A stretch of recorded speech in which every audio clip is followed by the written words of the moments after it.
Saviez-vous qu'il n'y a pas de compensation rétroactive pour l'âme troublée? Que votre état d'esprit conditionne votre avenir financier?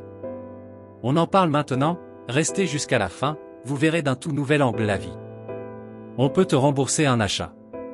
Tu peux réparer une voiture. Tu peux récupérer de l'argent si tu n'es pas satisfait d'un service. Mais quand ton âme est troublée, il n'existe aucune compensation rétroactive. Tu ne peux pas revenir en arrière et demander à la vie de te redonner la paix que tu as perdue. Quand tu parlais vrai, quand tu exprimais une inquiétude, une intuition, une vérité, et qu'on t'a fait douter de toi. On t'a critiqué, ridiculisé, ignoré. Puis, quelques années plus tard, tout le monde réalise que c'est toi qui avais raison. Mais ton âme, elle, a payé le prix. Sans compensation. C'est pourquoi aujourd'hui, je veux te partager. Comment éviter ces états qui détruisent ton énergie? Comment te protéger émotionnellement avant qu'il ne soit trop tard et surtout, comment te reconstruire quand tu y es déjà? Parce que si tu veux être prospère, stable et intelligent dans ta vie, tu dois savoir protéger ton âme autant que ton argent. On croit que le temps guérit tout. Ce n'est pas vrai. Le temps apaise. Le temps adoucit. Mais un cœur qui a été trop secoué, un esprit qui a été trop sollicité, une âme qui a été trop troublée, ne revient jamais exactement comme avant. L'objectif, ce n'est pas d'éviter absolument toutes les épreuves. L'objectif, c'est d'éviter de se détruire dans des situations où on aurait pu se préserver. Ta paix intérieure n'a pas de remboursement, pas de programme de retour, pas de garantie. Alors tu dois apprendre à la protéger. Avant d'aller plus loin, je veux que tu comprennes quelque chose. Dans ton chemin vers la prospérité, tu vas faire des erreurs. Des erreurs financières, oui. Mais aussi des erreurs humaines. Tu vas faire confiance aux mauvaises personnes, tu vas rester dans des relations qui te blessent, tu vas essayer de sauver des gens qui ne veulent pas être sauvés, tu vas accepter des situations qui ne t'apportent rien a priori. C'est normal. Ça fait partie du processus d'apprentissage.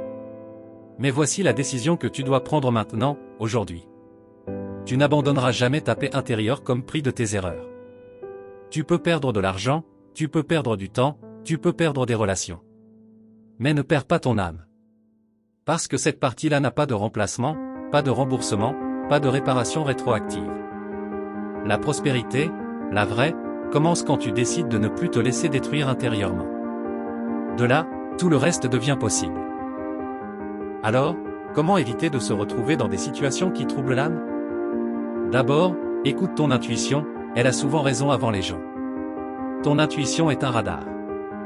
Elle perçoit ce que tes yeux n'ont pas encore compris. Quand ton corps se ferme, quand tu te sens tendu, quand tu sens une contradiction entre les mots et l'énergie, ce n'est pas un hasard. Beaucoup d'âmes sont troublées parce qu'elles ignorent leurs propres signaux. Ensuite, pose tes limites tôt, sinon tu paieras tard. Quand tu ne dis pas non au début, la vie t'impose un non brutal plus tard.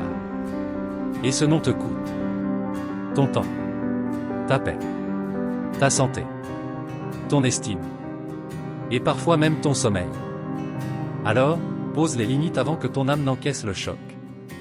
Aussi, ne discute pas avec quelqu'un qui a déjà décidé que tu as tort. Il y a des gens qui ne veulent pas comprendre. Ils veulent gagner. Tu peux expliquer, argumenter, montrer des preuves et parler avec respect. Mais quand quelqu'un veut protéger son ego plus que la vérité, tu ne gagneras jamais. Sauve ton énergie, protège ton âme. Le temps finira par révéler ce que tu sais déjà. Enfin, observe les réactions quand tu exprimes ton ressenti. Si quelqu'un se moque, minimise, attaque, ignore, te fait passer pour fou ou renverse la culpabilité sur toi, arrête-toi tout de suite. Tu es déjà en train de jouer avec ta paix. Si malheureusement tu ne t'es pas arrêté à temps, c'est dommage, mais voici comment te relever si tu es déjà troublé.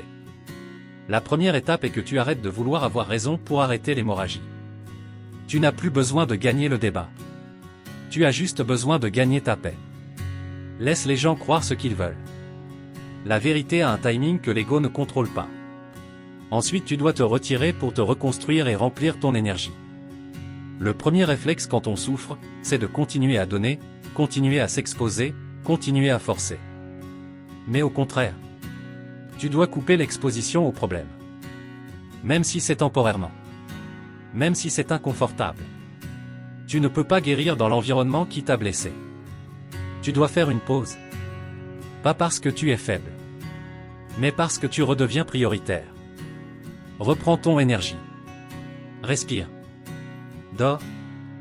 Déconnecte-toi. Marche. Écris. Mange mieux. Réapprends à exister sans pression. L'âme se répare dans le silence, pas dans le conflit. Maintenant tu peux réorganiser ta vie. Souvent, si tu es troublé, c'est parce que tu étais trop exposé. Trop de responsabilités. Trop de gens. Trop de pression.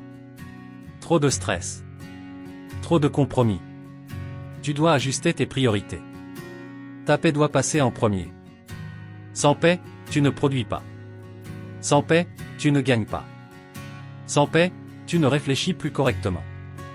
Et profitant pour te pardonner d'avoir failli ou de t'être fait avoir. Bien souvent ce n'est pas la situation qui nous détruit, mais le doute de soi.